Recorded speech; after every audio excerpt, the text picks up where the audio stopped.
Welcome back. Today we'll be in search of Nevada State historical markers numbers 221 through 225.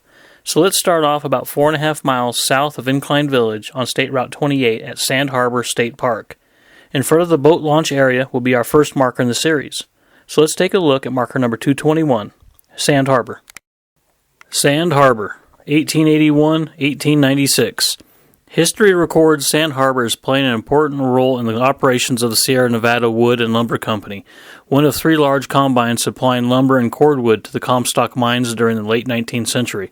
Walter Scott Hobart organized the company and John Bear Overton was its general manager. The steamer Niagara towed log rafts from company land at the south end of Lake Tahoe to Sand Harbor.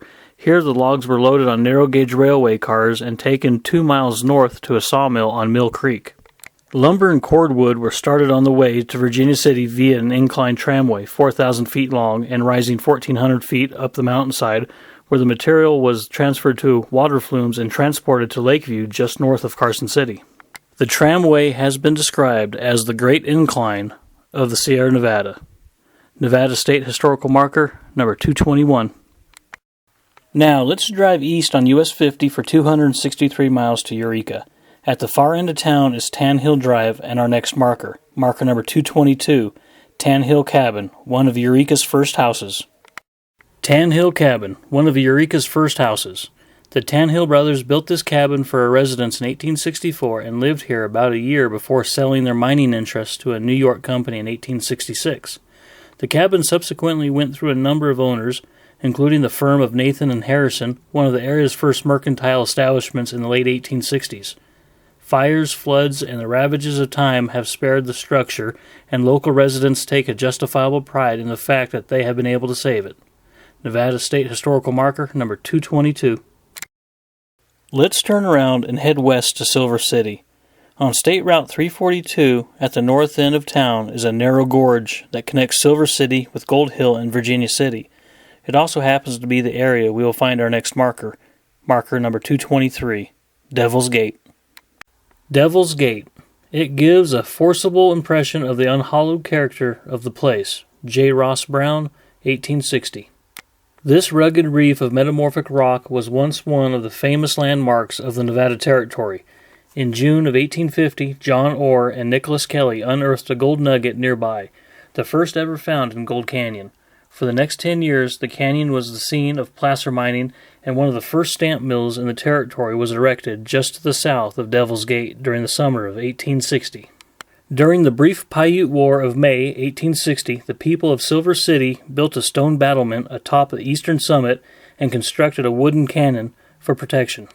Devil's Gate marks the boundary line between Story and Lyon counties. Through this narrow gorge paraded thousands of the most adventurous souls of the mining West as they made their way to gold and silver mines of the Comstock Lode. Nevada State Historical Marker, number 223.